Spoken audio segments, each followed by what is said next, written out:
Hi everyone, നമ്മുടെ ഇന്നത്തെ video ബൈക്കിൻ്റെ മെയിൻ്റനൻസിനെ പറ്റിയാണ്. എങ്ങനെ പ്രോപ്പറായി ചെയിൻ ലൂബ് ചെയ്യാം, എങ്ങനെ ക്ലീൻ ചെയ്യാം എന്നുള്ളതാണ് നമ്മുടെ ഇന്നത്തെ വീഡിയോ.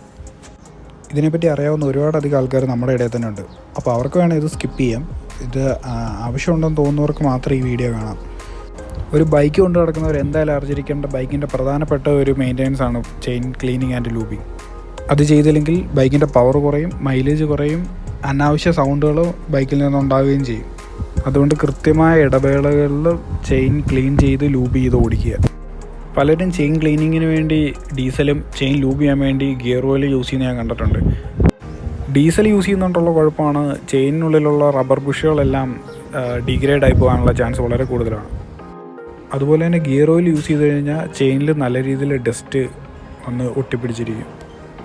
അതുകൊണ്ട് ഞാൻ റെക്കമെൻഡ് ചെയ്യുന്നത് ചെയിൻ ലൂബും ചെയിൻ ക്ലീനറും തന്നെ മേടിച്ച് യൂസ് ചെയ്യുക എന്നുള്ളതാണ്.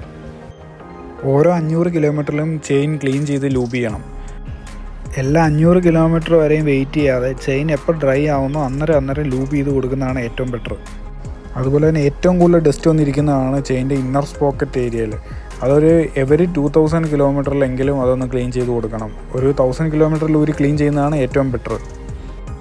ഒരു സ്ക്രൂ ഡ്രൈവറോ എല്ലാം ഉപയോഗിച്ച് അതിനകത്തുള്ള അഴുക്കുകളെല്ലാം തോണ്ടിയെടുത്ത് കളഞ്ഞാൽ മാത്രം മതി. അത് ഓവറായിട്ടത് ക്ലീൻ ചെയ്ത് വെളുപ്പിക്കേണ്ട കാര്യമൊന്നുമില്ല. അതുപോലെ ഏറ്റവും പ്രധാനപ്പെട്ട ഒരു കാര്യമാണ് കൈയുടെ വിരൽ ചെയിൻ സ്പോക്കറ്റിനകത്തോട്ട് പോകാന്നുള്ള കേസ്. അത് ഒരുപാടധികം ആൾക്കാർക്ക് പറ്റിയിട്ടുള്ള അബദ്ധമാണ്. ഒരു കാരണവശാലും വണ്ടി സ്റ്റാർട്ടിങ്ങിലിട്ടുകൊണ്ട് ചെയിൻ ലൂബ് ചെയ്യാനോ ക്ലീൻ ചെയ്യാനോ ഒന്നിനും നിൽക്കരുത്. ഫസ്റ്റ് സ്റ്റെപ്പ് എന്ന് വെച്ചാൽ ചെയിൻ ക്ലീനർ എടുത്ത് നല്ലപോലെ ഷെയ്ക്ക് ചെയ്ത് കഴിഞ്ഞ് ചെയിനിലോട്ട് നല്ല രീതിയിൽ അപ്ലൈ ചെയ്ത് കൊടുക്കുക. അതിൻ്റെ കൂടെ തന്നെ ടയർ പെതിയെ ഇങ്ങനെ കറക്കി കൊടുക്കുക. ചെയിൻ ക്ലീനർ എല്ലായിടത്തും എത്തിയെന്ന് ഉറപ്പ് വരുത്തുക. അതിനുശേഷം ഇത് ക്ലീൻ ചെയ്യുന്ന ഒരു ബ്രഷ് ഉണ്ട്, ആ ബ്രഷ് യൂസ് ചെയ്ത് ചെയിനിൽ നല്ല രീതിയിൽ ഇങ്ങനെ ഉരച്ചു കൊടുക്കുക. അതിനൊപ്പം ഇങ്ങനെ ടയർ കറക്കി എല്ലായിടത്തും നല്ല രീതിയിൽ ബ്രഷ് ചെയ്തതിന് ശേഷം നല്ല ക്ലോത്ത് യൂസ് ചെയ്ത് അത് വൈപ്പ് ചെയ്തെടുക്കുക. ഞാൻ യൂസ് ചെയ്യുന്നത് മോട്ടോറിൻ്റെ ചെയിൻ ക്ലീനറും ചെയിൻ ലൂബും തന്നെയാണ്. നമ്മൾ ചെയിൻ ക്ലീനർ എങ്ങനെയാണ് അപ്ലൈ ചെയ്തത് അതേപോലെ തന്നെ ചെയിൻ ലൂബും അപ്ലൈ ചെയ്ത് കൊടുക്കുക. ചെയിനിൽ എല്ലായിടത്തും എത്തിയെന്ന് ഉറപ്പ് വരുത്തുക. ഒരു എവരി 500 കിലോമീറ്ററിൽ ഇതുപോലെ നിങ്ങൾ ചെയ്യുവാണെങ്കിൽ നിങ്ങളുടെ ചെയിനിന് നല്ല ലൈഫ് കിട്ടുന്നതായിരിക്കും.